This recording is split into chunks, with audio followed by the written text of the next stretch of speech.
안녕하세요. 서울당구연맹 표은호입니다. 자, 오늘 난구 배치 보시겠습니다. 딱 봐도 어려워요. 그죠? 목적구 두 개가 벌써 절로 가 있고요. 내공은 이쪽 단쿠션 쪽에 붙어 있습니다. 여러분들 요즘 많이 유행하는 이렇게 갔다가 아니면 이렇게 갔다가 이렇게 와서 이렇게 타고 들어가는 걸로 해결할 수도 있겠지만요. 요 각 잡아내기가 굉장히 어렵습니다. 자, 저희는 원쿠션만 한번 잡아보겠습니다. 요렇게 쳐서 저렇게 해서 접시라고 그러죠. 요 안쪽으로 해서 돌릴 건데 각이 형성이 안 되죠. 자, 여기서 이렇게 들어가는데 이게 일로 갈 수가 없어요. 그래서 여기서 상단을 조금 이용하고요. 약간의 스피드를 이용해서 맞으면은 공이 쉴 수 있게끔 한번 해보겠습니다. 그렇다고 너무 세게 치시는 건 아니에요.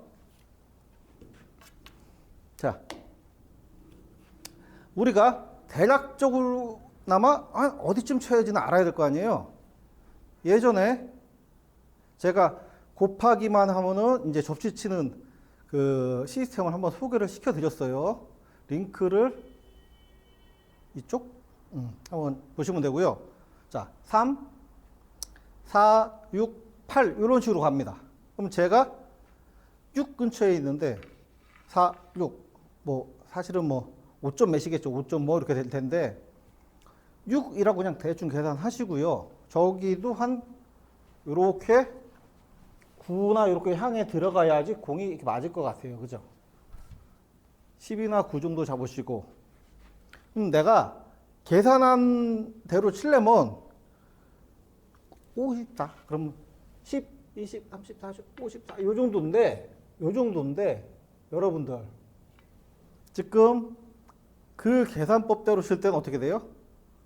부드럽게 쭉 굴릴 때예요. 그러면 축 처지죠.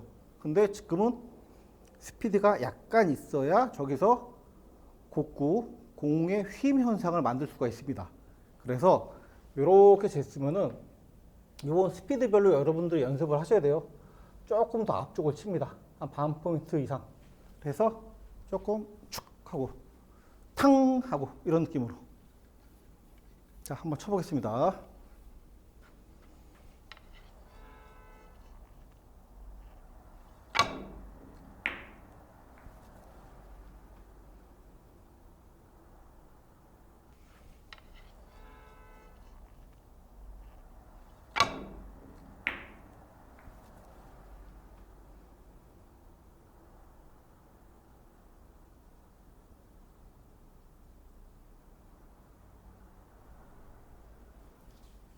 자, 이렇게 여러분들이 흔히 말하는 접시죠. 근데 각이 굉장히 컸어요.